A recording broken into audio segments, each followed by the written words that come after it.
All right, welcome to your weekly tech roundup. This week, it feels like everything is about one thing, a huge shift we're seeing across the entire industry. See, artificial intelligence isn't just some cool app you open anymore. It's getting baked right into the gadgets and software we use every single day. So yeah, let's get into it. So first up, we're going to look at the latest gadgets getting a serious intelligence boost. Then we'll zoom out and see the massive industry-wide race for AI dominance. It is a gold rush. After that, we'll see how your favorite social media apps are getting a complete AI makeover. And finally, we'll tie it all together and talk about what this really means for you. Okay, so let's start with the physical stuff, the tech you can actually hold in your hands.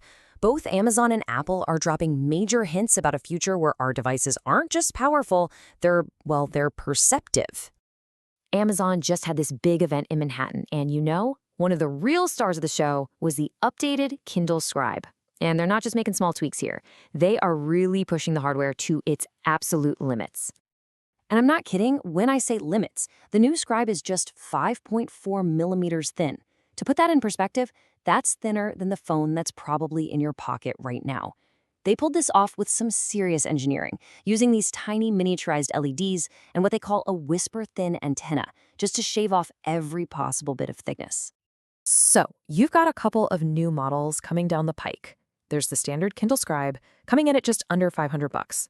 But if you want a more vibrant look, the Scribe Color Soft adds a color display for about $130 more. But here's the thing, and this is what's really fascinating. The biggest upgrade isn't even the hardware, it's the software. The new Scribe is now deeply connected with Amazon's AI assistant, Alexa Plus. I mean, imagine scribbling down some notes and then just asking your Echo to summarize them for you. Or you're reading a book and you can ask for details about a character without getting any spoilers. That's the future Amazon is trying to build. And speaking of what's next, you can't not talk about Apple, right? They had a massive September, but the rumor mill is just churning, saying they are not done. We're hearing whispers of more than 5 new products this October. We're talking updates to the Apple TV, the HomePod Mini, and even spec bumps for the iPad Pro, AirTag, and yeah, even the Vision Pro. Apple is clearly loading up for a huge holiday season. So you see all this new hardware, right? But what's the bigger story here? These smart gadgets, they aren't just appearing out of nowhere. They are the direct result of a massive, industry-wide race for AI supremacy. And Amazon's product chief, Panos Panay, he kind of nailed it with this one phrase, ambient AI.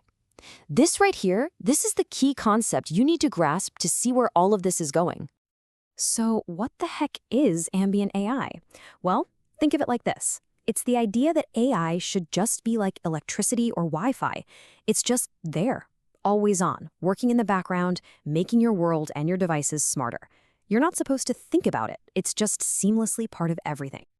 And you can see this battle playing out right now on the front lines, the smart home. It's like the moment Amazon announced its new super conversational Alexa Plus for its Echo devices, boom, Google files back, announcing that its powerful Gemini AI is going to replace Google Assistant on every single Nest product. The race to be the brains of your home is well and truly on. And if you want to get a sense of just how massive this gold rush is, look at this number, $500 billion. That's the new valuation for OpenAI, the company behind ChatGPT. It just became the most valuable private company on the planet. The money pouring into this space is just mind-boggling. And it is not just OpenAI. Anthropic's new AI can apparently work on its own for over 30 hours.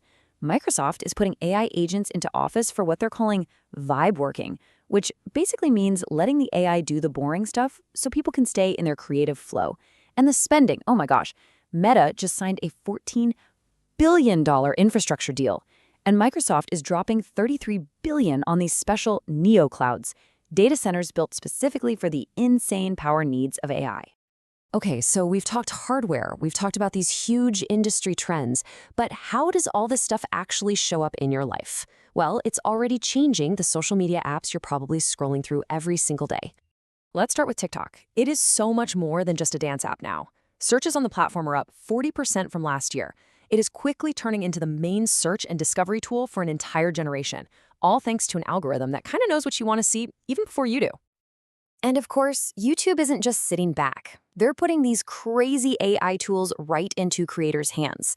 At their latest event, they rolled out new features for Shorts that can automatically animate a still photo or even, get this, turn your spoken words into a song. The AI is literally becoming a creative partner. And there's a really good reason they're so focused on Shorts. This number on your screen, 47.3 billion, that's the total number of views on Mr. Beast's short-form videos. And that number has now officially blown past the total views on his classic long-form content.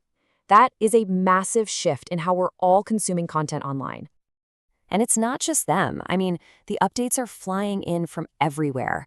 Instagram is trying to fix notification fatigue and a bug that was hurting story views. Threads is now going after long-form content. And Reddit's traffic is just exploding since they made that deal with Google to feed all their data into AI search results. Okay, but out of all those updates, this is the one you really need to zoom in on. LinkedIn is changing its terms of service. And the key thing here is that they are now explicitly saying that they will use some of our data to train their AI models and will share more of that user data with their parent company, Microsoft. It's a crystal clear sign of just how valuable our personal data has become in this new AI era. So, after all of that, all the new gadgets, the big money deals, the software updates, what's the one big takeaway here? What does it all boil down to? It's pretty simple, really. AI is no longer a destination, a specific app you go to. It's becoming an ingredient, an invisible layer that makes everything, from your e-reader to your social feed, just a little bit smarter. It's moving into the background and just becoming part of the fabric of our digital lives. And that leaves us with a really big question to think about. We're watching our devices get exponentially smarter seemingly every single week. But are we as people, as a society, are we actually ready for a world where everything around us thinks? That's the big question for this week. Thanks for tuning in.